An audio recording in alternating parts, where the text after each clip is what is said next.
Assalamualaikum warahmatullahi wabarakatuh. Selamat bergabung dalam Iqra Talks dari Badan Pengelola Keuangan Haji. Ya, haji muda status sosial bagi milenial saat ini bukan lagi kepemilikan mobil atau rumah, tapi gadget terbaru, pengalaman traveling, nongkrong di kafe hingga posting serta tetap eksis di sosial media. Beberapa studi dan penelitian menemukan bahwa generasi yang terlahir di tahun 80-an sampai 2000-an saat ini cenderung tidak banyak menabung apalagi berinvestasi. Meskipun sebenarnya tidak sedikit dari mereka yang ingin tahu dan belajar mengenai apa itu investasi. Ya, sebagian besar milenials mengatakan mereka tidak punya uang lebih untuk berinvestasi. Lalu bagaimana ya mensiasati pendapatan agar para milenials ini bisa menabung atau berinvestasi tapi tetap eksis? Bersama saya Lisa Namuri dan saya dengan Nuril Anwar dari Badan Pengelola Keuangan Haji.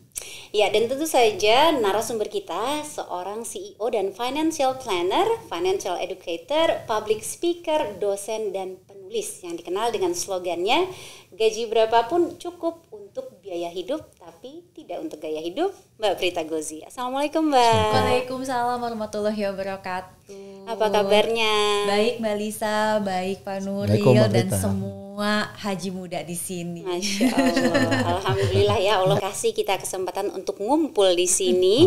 Kita akan ngobrolin tentang investasi untuk para milenials, Mbak Prita.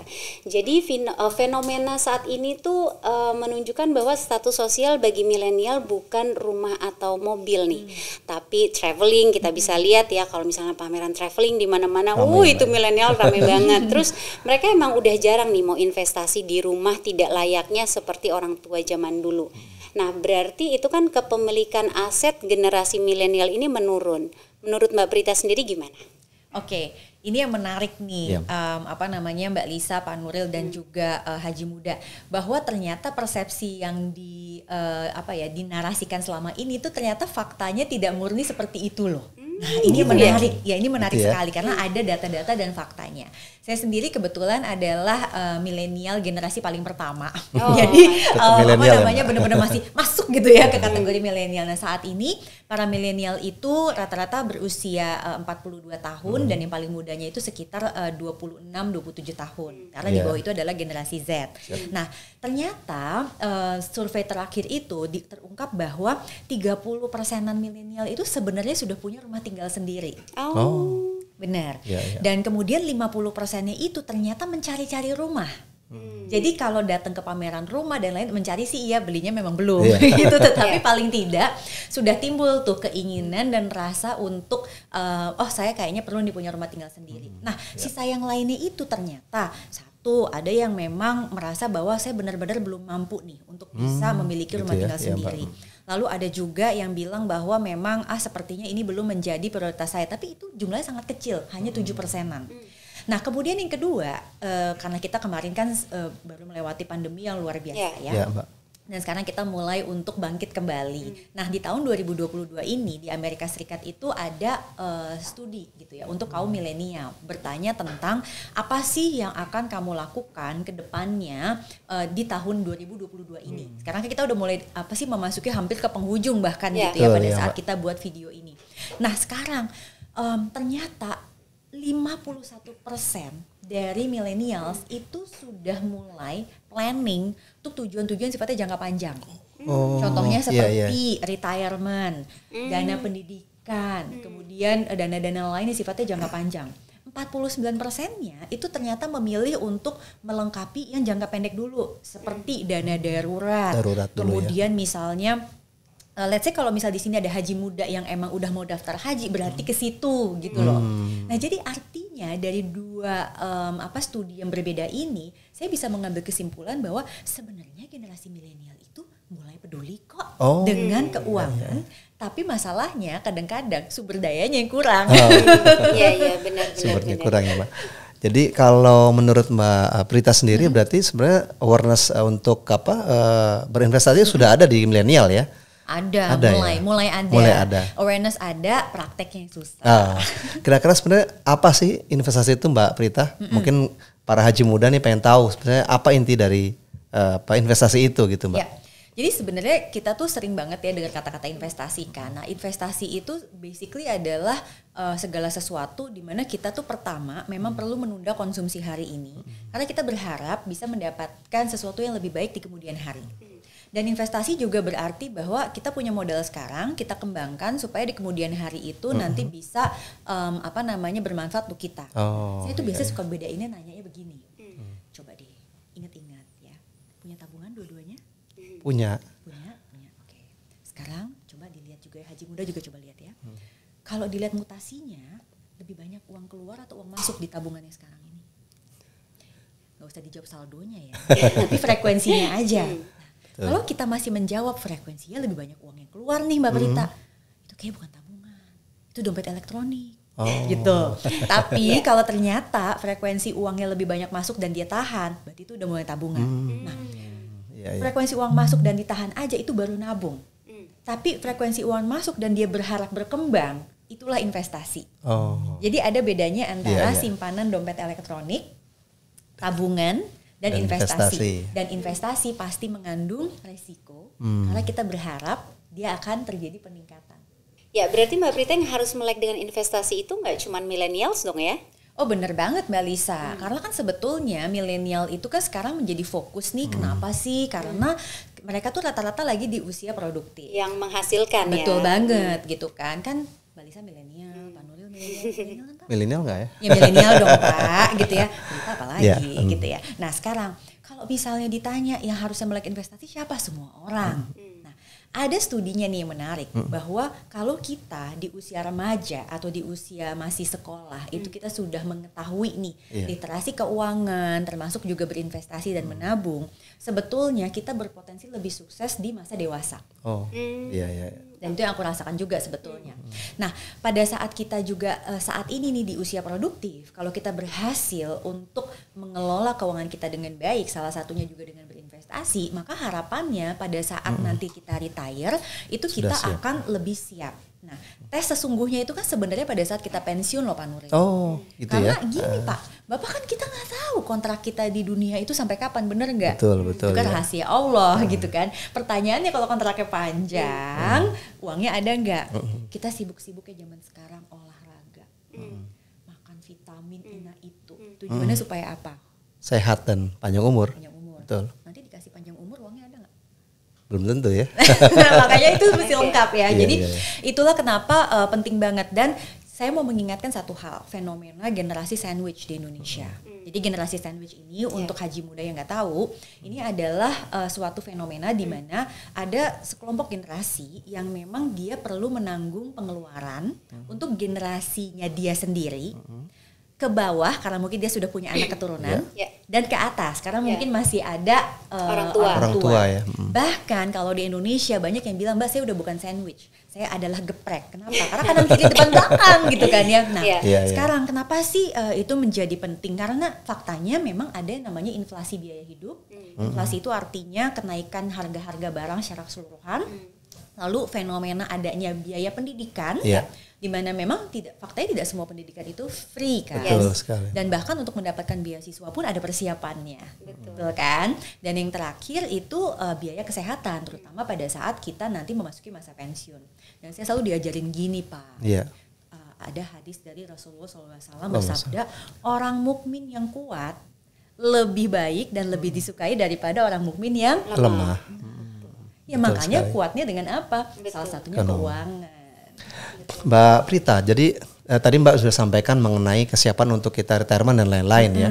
Kalau idealnya untuk mulai berinvestasi itu di usia berapa ya Mbak? Mungkin Mbak Prita bisa kasih contoh ke kita juga, ke Haji Muda. Seperti apa orang-orang yang sudah sukses berinvestasi di usia muda? Nah ini menarik nih pertanyaannya.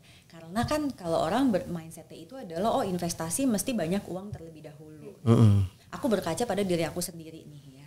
Jadi saya tuh dulu dikenalkan investasi itu sebetulnya dari mungkin SMP lah gitu. Dibawa sama ibu saya kemana, toko emas. Itu udah paling gampang ya. Jadi namanya perempuan terus dibawa ke toko emas, terus dibilang emas tuh harganya naik. Itu adalah pelajaran investasi pertama yang saya dapatkan waktu saya masih bangku sekolah. Nah waktu SMA itu zaman saya SMA tuh awal-awal terbitnya reksadana. Kebetulan saya memang bersyukur nih gitu, saya sendiri memang punya seorang ayah yang salah satu pakar di pasar modal dan memang pelopor reksadana. Jadi saya diajarin sehingga karya tulis saya dulu itu tentang reksadana karena diajarin. Ya. Nah pada saat usia pembimbingnya di rumah ya, ya dulu betul gitu. Jadi dulu sama guru langsung dapat A gitu kan. Nah terus yang menarik adalah pada saat saya masuk usia 17 tahun kan berarti udah punya KTP, udah bisa mulai investasi kan. Nah di situ tuh mulai tertarik, tetapi belum beli saham. Beli saham tuh baru di usia 25 tahun gitu, karena memang belum berani pada saat itu, belum paham. Nah akhirnya saya mendapati bahwa karena niatnya itu investasi bukan spekulasi. Karena kalau spekulasi tuh maunya tuh kan cuan cepet. Iya. Instan ya Mbak ya. Sabar, bener nggak? Mesti sabar. Nah kesabaran itu berbuahnya itu malahan di usia 30-an, bukan di momen itu. Jadi artinya kalau mau sukses berinvestasi kuncinya memang sedari muda, dilengkapi ilmu dan sabar. Karena kalau ngarepin investasinya cepat berbuah itu mah spekulasi, kan? Investasi, betul ya. Makanya saya juga ya istilahnya tuh berusaha banget gitu ya mengajak anak-anak di rumah. Kebetulan saya udah punya anak yang usianya SMA kan. Terus kemarin dia bikin karya tulis juga dan menariknya dia tertarik untuk mengangkat tentang gimana sih pengelolaan keuangan di SMA-nya, jadi teman-teman SMA-nya dan siapa yang sudah mulai investasi. Percaya nggak?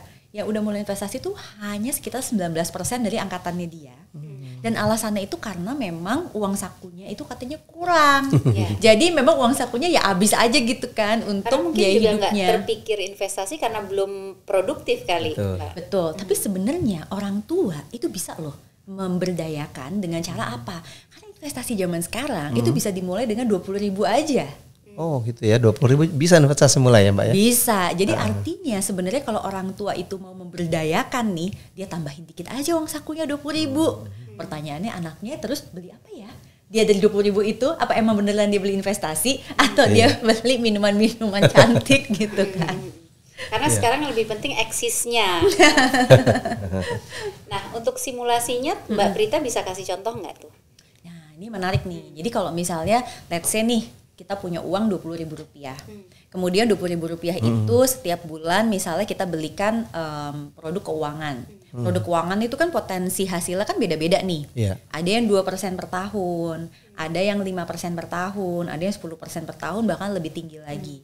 Nah kalau misalnya kita punya uang nih misalnya 20.000 per bulan. Selama 5 tahun kalau misalnya kita tempatkan di aset keuangan yang kayak tabungan biasa atau deposito lah gitu ya. Itu 2% per tahunan, itu ternyata terkumpul jadi 1,2 juta. Nah, orang biasanya lihat begitu, udah 5 tahun hanya dapat 1,2 juta, kok nggak menarik banget sih katanya gitu. Nah yang dia lupa adalah 20.000 per bulan itu kan awalnya. Kan kita berharap penghasilan kita meningkat, betul nggak Pak? Betul sekali. Ya dong, saya doakan semua yang nonton video ini nanti penghasilannya meningkat lah, gitu kan, amin. Nah pada saat penghasilannya meningkat, habitnya udah terbentuk belum? Sudah mulai ya? Kan kalau yang udah biasa dengan 20.000 itu dia udah mulai kan. Dan yang tadi ya 20.000 lama-kelamaan dia naikin dong. Misalnya 100.000 per bulan atau bahkan bisa ke 250.000 per bulan. Ternyata kalau jadi 250.000 per bulan, 5 tahun itu menjadi 15 jutaan. Dengan return yang sama. Itu cuman ditaruh di tempat-tempat yang sangat aman karena cuma 2% per tahun. Tapi kalau dia berani berinvestasi, misalnya dia berharap di aset keuangan yang mungkin bisa memberikan 10% per tahun, 250.000 per bulan itu dalam 5 tahun akan menjadi 19 juta. Kalau yang 20.000 aja itu dalam 15 tahun bisa jadi 8,3. Masya Allah. Naiknya cepat Mbak ya? Bagus. Ya intinya adalah dia harus sabar, dia harus mau menunggu, dan saya yakin yang dibangun itu adalah kebiasaan baik bahwa menyisihkan itu adalah hal yang perlu. Gitu. Jadi kuncinya menyisihkan ya Mbak Prita ya? Bukan banget. Menyisakan. Iya dong.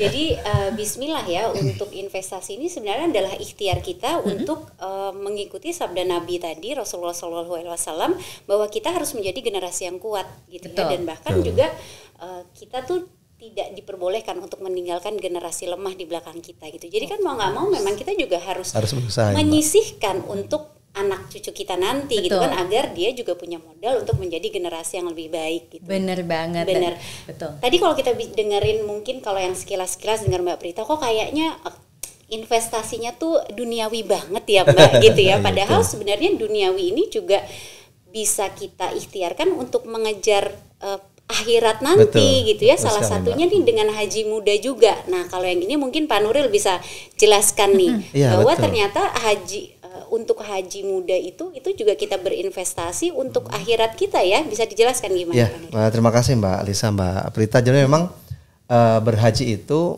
bagi yang mampu ya Mbak. Tapi mampu itu kan bisa kita pupuk tadi, seperti disampaikan oleh Mbak Prita juga. Betul. Investasi. Di BPKH kami membuat kampanye Ayo Haji Muda, seperti yang saya pakai ini Mbak. Jadi setiap pegawai ada emblem Ayo Haji Muda. Apa itu Ayo Haji Muda? Yaitu gerakan moral untuk merubah mindset para millennials bahwa berhaji itu tidak harus nanti pada saat setelah pensiun atau tua ya. Jadi haji setelah itu bisa udah gak ada kerjaan, betul oke haji deh gitu ya. Iya. Haji bisa direncanakan, bisa juga dengan berbagai cara seperti itu ya. Karena mengapa Mbak Prita, Mbak Lisa, haji itu ibaratnya fisik ya. Hampir 90% fisik. Kita datang ke sana kemudian seluruh kegiatannya. Yang kedua juga fenomena di Indonesia, antrian haji cukup panjang. Jadi kelihatan cukup kita untuk membuat perencanaan haji dengan berbagai cara yang tadi Mbak Prita sampaikan ke kita. Itu mungkin yang bisa kami sampaikan dari PKH. Iya, nah kembali lagi ke Mbak Prita nih ya. Terus kalau misalnya dengan gaji UMR misalnya nih ya, kita terus menyisihkan tadi ya uang untuk ditabung atau investasi plus untuk haji, terus nggak bisa gaya-gaya dong gitu. Sementara tuh gaya is emas gitu buat milenial sekarang ya Mbak Prita. Sebenarnya sih nggak seperti itu juga ya, karena kuncinya itu sebetulnya kalau kita sudah mulai melakukan pengelolaan uang Mbak Lisa, itu kita tuh punya perilaku yang berbeda. Nah perilakunya apa sih? Satu misalnya, kita tuh biasanya jadi orang yang lebih percaya diri. Oh gitu. Karena ya? Kita tuh akan sadar dengan kemampuan finansial kita. Dan kita itu tidak membanding-bandingkan diri kita dengan orang lain. Kenapa? Karena kita sadar setiap orang itu udah jelas porsi rezekinya masing-masing. Betul, Jadi yang kita lihat itu kita lagi punyanya apa nih. Kira-kira kan gitu. Jadi bahkan nih untuk haji muda yang memang bilang, aduh aku penghasilannya masih UMP nih atau UMR. Coba diingat-ingat lagi kata-katanya. Kamu masih punya penghasilan loh. Bukannya tidak punya penghasilan sama sekali. Ya. Tapi mungkin memang nominalnya belum seperti yang kita harapkan atau dia harapkan. Tapi artinya itu udah ada modalnya, udah dikasih, ya kan? Berarti yang harus diubah itu adalah pola pikirnya.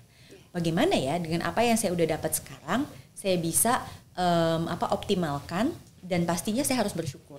Karena aku tuh memang dari dulu juga sering ya, itu tuh pelajaran yang sampai sekarang tuh masih susah banget gitu ya. Untuk nggak ngebanding-bandingin sama orang. Itu susah banget gitu ya. Terus kayak kita tuh merasa bahwa kita udah usaha nih, banyak orang bilang kan usaha tidak akan mengkhianati hasil. Kok hasilnya nggak muncul-muncul gitu kan. Terus jadi kayak apa segala macam. Nah, kadang-kadang kita yang lupa adalah hasilnya mungkin udah ada, tetapi nggak seperti yang kita inginkan pertama kali. Nah, kalau kita balik lagi ke konsep berhaji, kita mungkin kan punya harapan, bener nggak? Misalnya kita berhaji di usia sekian dan sebagainya. Tapi pada akhirnya takdirnya itu kita berhaji di usia berapa, kan kita mesti paham ya bahwa memang milik kita mungkin di usia berapa, milik kita seperti apa dan sebagainya. Rezekinya ya Mbak. Sudah tertulis di Lauhul Mahfuz ya.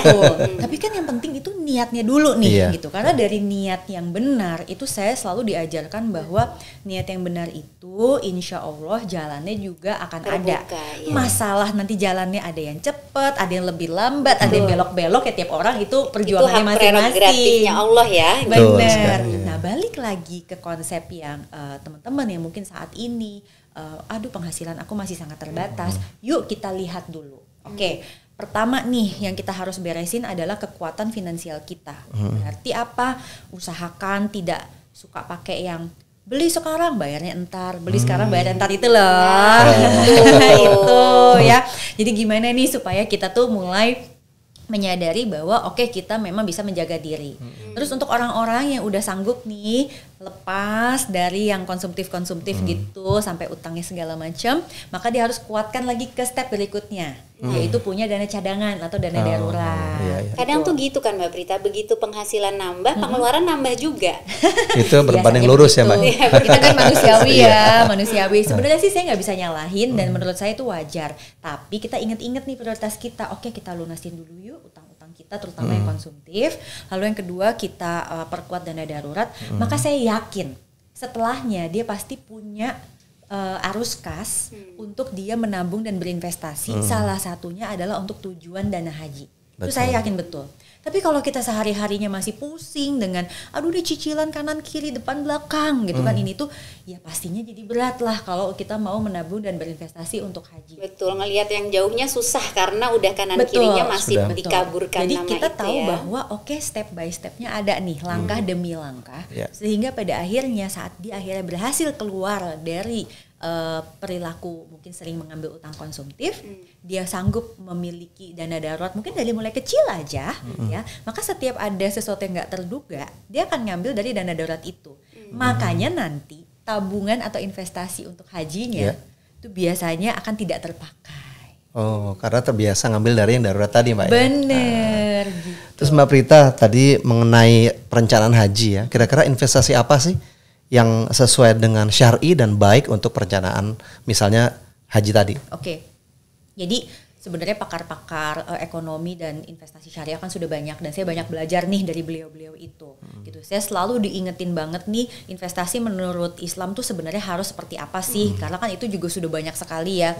Asalkan kita mau Iqra, kan Iqra Talks nih, kita mau Iqra membaca tuh sebenarnya kita udah bisa lihat, tapi kita mungkin perlu diingatkan. Nah, saya selalu diingatin adalah hindari maghrib. Apa tuh maghrib ya? Maisir. Terus ghoror, riba. Jadi disingkat maghrib. Itu saya diajarinnya gitu. Jadi biar inget ya maghrib gitu. Hindari yang maisir, hindari yang ghoror, hindari riba. Nah, kalau riba ya kita semua udah banyak yang mungkin paham lah itu seperti apa.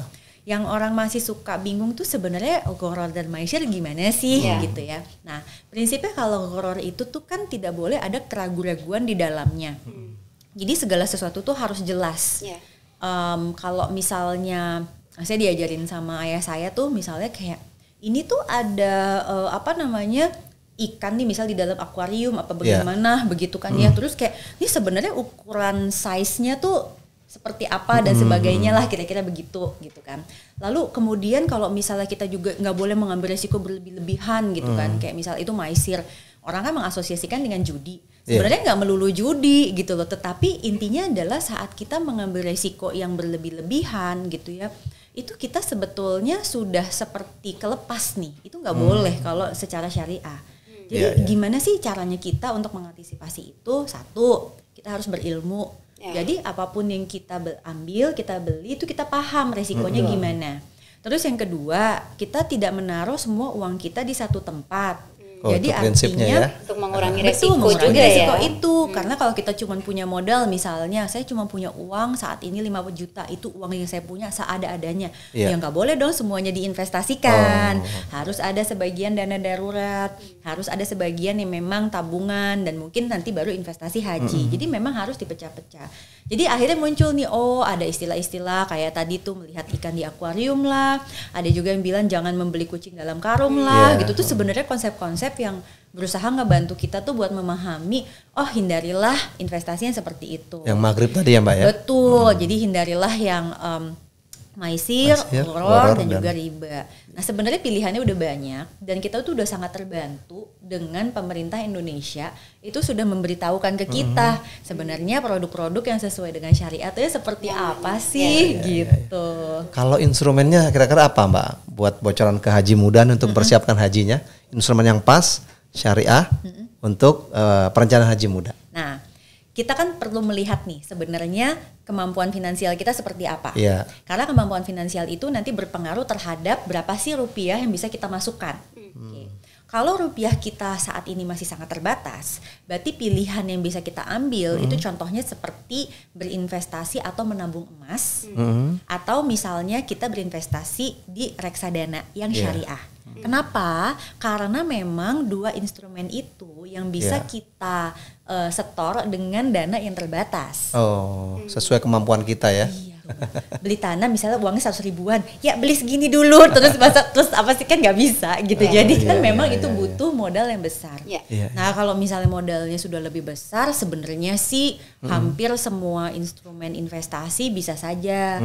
Kalau yang sering diajarkan kepada kita nih gitu ya, contoh-contohnya seperti sukuk, itu kan di sini ada sukuk retail, ada sukuk tabungan, kemudian reksadana yang berbasis syariah, terus udah gitu beli saham yang memang masuk ke dalam daftar efek syariah gitu.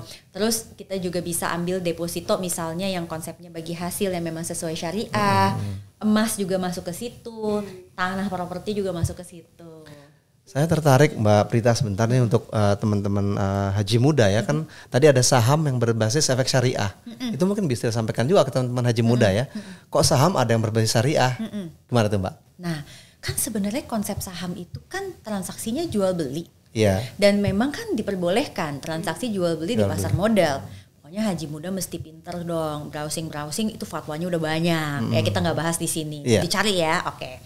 Kemudian berikutnya kita mencari nih emiten apa ya, atau nama perusahaan saham apa ya yang bisa kita beli.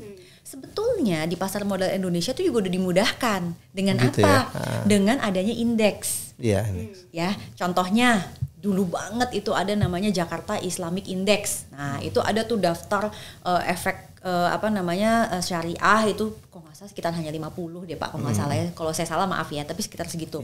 Tapi kalau yang semuanya ada itu ISSI namanya, Indeks Saham Syariah Indonesia gitu. Jadi gampangnya kita tinggal sortir dari situ.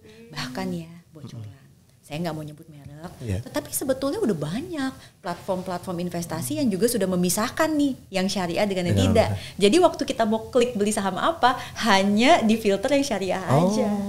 Sudah ada ya, bagus banget itu ya. Jadi kalau mau udah haji muda jangan lupa ini. Iya, para haji muda ya, untuk pemula udah bisa langsung tahu tuh instrumen investasi untuk para pemula itu apa aja. Nah, yang terakhir nih Mbak Prita, tipsnya dong. Tips untuk berinvestasi agar para haji muda bisa investasi tapi tetap gaya, tetap eksis. Ala Prita ya. Jangan lupa gayanya ya. Harus ada. Kalau ala Prita tuh selalu begini. Setiap dapat penghasilan, berapapun itu, bukan transfernya yang dipikirin, tapi ucapkan alhamdulillah. Masya Allah. Syukur dulu ya. Syukur itu. Para istri dapat dari suami berapapun, alhamdulillah, terima kasih. Itu saya diajarin banget loh. Jadi pokoknya suami saya kasih berapapun, makasih ya saya. Gitu kan. Karena berkahnya itu juga nggak kalah penting ya Mbak Prita. Benar. Mau kan? banyak tapi nggak berkah, tetap aja nggak berasa. Betul. Mau kecil tapi berkah, itu yang lebih berasa ya. Betul banget. Setelah itu baru dong kita masuk ke tatanan finansialnya. Tatanan finansialnya gimana sih? Pertama, tujuannya dulu ditetapkan, alias niatnya. Nawaitunya mau ya. apa aja nih gitu. Misalnya niatnya adalah berhaji. Niatin dulu dong gitu. Masalah prioritasnya itu adanya di sebelah mana, itu nanti kita atur sesuai dengan kondisi masing-masing. Kan barangkali ada yang anaknya sudah ya masuk usia sekolah dan lain-lain, ya itu harus diutamakan dong gitu kan, dan lain-lain. Nah, tapi itu tujuannya sudah ditetapkan. Paling tidak yang kita kejar adalah setoran pertama, betul nggak Pak? Betul. Pak Nuril berapa sekarang setoran pertama? Setoran pertama haji reguler sekarang masih di 25 juta Pak. 25 juta. Kalau yang khusus itu atau khusus 4.000 US dollar. 4.000 US dollar. Jadi silakan haji muda pilih nih, mau yang mana ya, mau yang reguler oke, yang khusus oke. Dan saya mau mengingatkan, nanti juga pas di tanah suci nggak ada karpet merah, semua sama aja kok, sama-sama mesti tawaf 7 kali, sa'i juga 7 kali. Waktu itu pernah lucu, jadi pas lagi kita ada rombongan haji, ini kan kita khusus, kok kita sama, ini ya emang sama semuanya gitu. Jadi sama mesti ngelempar jumroh semua sama gitu. Jadi intinya adalah sesuai kemampuan kita. Udah, setelah itu kemudian kita buat anggaran nih. Anggarannya konsepnya adalah living, saving, playing.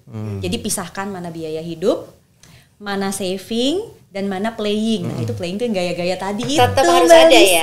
Walaupun terakhir ya Mbak Lisa ya. Iya dong, living dulu biasanya 50% dari penghasilan kita. saving itu 30% dari penghasilan kita, playing boleh 20%. Dan jangan lupa, playing itu juga sebenarnya boleh aja kalau kita mau berbagi dengan orang lain. Jadi nggak melulu itu kayak kita sendiri mikirin diri sendiri. Jadi monggo kalau emang suka berbagi dengan orang lain silahkan. Tetap mempersiapkan juga untuk nanti ya. Ambilnya itu dari playing. Dan yang terakhir memilih investasinya. Jadi kan tadi kita udah bahas juga investasinya bisa apa aja, tinggal disesuaikan nih dengan kemampuan finansial kita. Nah, yang terakhir jangan lupa untuk evaluasi. Evaluasi apa? Tracking progresnya. Oh, kita udah sampai mana sih? Kemudian misalnya, oh kita ternyata ada rezeki nih. Misalnya ada bonus atau misalnya ada proyek kemudian dapat tambahan uang atau dapat THR. Kan kita tidak tahu. Nah, dengan evaluasi kita tahu nih, oh pundi-pundi yang ini masih agak kurang nih gitu. Jadi kita bisa taruh lebih banyak di situ. Di top up ya Mbak ya istilahnya. Bener banget. Jadi mudah-mudahan sih tips-tips tadi cukup praktis dan mungkin bisa membantu haji muda juga untuk bisa merencanakan tujuan hajinya dan juga memudahkan mereka untuk bisa mencapainya. Nah, supaya makin ini lagi aku mau kasih pantun motivasi. Masya Allah. Boleh deh. Boleh ya. Burung jelantik, burung tekukur. Cakep. Saut-sautan di depan beranda. Cakep. Jangan panik dan insecure. Yuk kita investasi untuk haji selagi muda. Masya Allah. Dan jangan pernah takut ya, apa yang kita keluarkan untuk haji itu kontan akan diganti loh sama Allah. Gitu Mbak ya. Kita kan jadi tamunya Allah itu, panggilannya Allah ya. Cuman di sini ikhtiarnya dengan tips-tips dari Mbak Prita tadi. Nah, terakhir nih untuk menutup mau nanya dulu ke Pak Nuril ya. Soal evaluasi dan monitoring tabungan haji supaya haji muda ini udah bisa langsung nabung. Gimana tuh Pak? Jadi di BPKH kami bekerja sama dengan 30 bank syariah yang menyiapkan baik tabungan rencana maupun tabungan untuk persiapan haji. Jadi kalau sudah tadi Mbak Prita sampaikan kita dapat porsinya Mbak ya, yang 25 juta tadi atau 4.000 US dollar, maka siapkan juga tabungan rencana untuk penutupan atau closing pada saat akan berangkat. Pelunasannya. Jadi karena setiap jamaah haji kan harus menyampaikan porsinya tadi di 25 juta maupun di 4.000 US dollar. Tetap nanti ada biaya tambahannya Mbak sebagai pelunasan pada saat akan berangkat. Nah, kita evaluasi setiap tahun dan biasanya teman-teman dari bank itu akan menyiapkan juga, mereka bisa ngobrol, bisa juga berdiskusi terkait dengan evaluasi dan monitoring tabungan yang akan kita juga siapkan gitu Mbak. Itu mungkin Mbak Lisa. Ya, Masya Allah, berarti tadi dengan sistem yang seperti itu Pak Nuril sangat memudahkan para haji muda untuk mengecek ya tabungannya ya, karena sudah digitalisasi semuanya gitu. Betul sekali Mbak Lisa, Mbak Prita. Jadi kami bekerja sama dengan 30 bank syariah di Indonesia sebagai mitra BPSPIH di BPKH. Mereka menyiapkan tabungan, baik tabungan haji maupun tabungan rencana. Tabungan haji adalah untuk penyetoran awal tadi porsinya, adapun tabungan rencana untuk mempersiapkan pelunasannya. Dan mereka bisa ngecek, teman-teman haji muda bisa ngecek dari handphonenya masing-masing. Dan kalau boleh kami informasikan, semua pendaftar haji sekarang sudah bisa membuka tabungan dan melakukan penyetoran lewat tabungan digital. Seperti itu. Dan sebagai informasi juga bahwa BPKH bekerja sama dengan 30 bank tadi melakukan investasi dan juga penempatan, di mana salah satu fungsinya adalah memberikan virtual account atau VA bagi jemaah haji tunggu yang pada saatnya nanti berangkat, VA tadi bisa sebagai penambah pelunasan Mbak. Gitu. Jadi misalkan sekarang itu setoran awalnya di 25 juta, ternyata nanti biayanya ada di 60 juta. Selama sekian tahun antri, BPK akan memberikan nilai manfaat tersebut bagi jemaah haji tunggu atau waiting list, dan nanti di akhir pelunasan akan mengurangi total biaya yang harus menjadi kewajiban untuk pelunasannya. Gitu, Mbak. Masya Allah, luar biasa nih. Bincang-bincang kita kali ini lengkap banget ya. Alhamdulillah. Jadi para haji muda jangan khawatir lagi, buruan diniatkan, kemudian dicari ilmunya untuk investasi-investasi agar bisa terwujud nih semua keinginan, nggak cuma buat yang di dunia tapi juga di akhirat ya. Kita akhiri dulu Iqra Talks kali ini dan tetap saksikan Iqra Talks di kanal YouTube BPKH. Saya Lisa Namuri. Saya dengan Nuril Anwar. Dan saya dengan Prita Gozi. Terima kasih haji muda sudah bergabung. Wassalamualaikum warahmatullahi wabarakatuh. Ayo haji muda.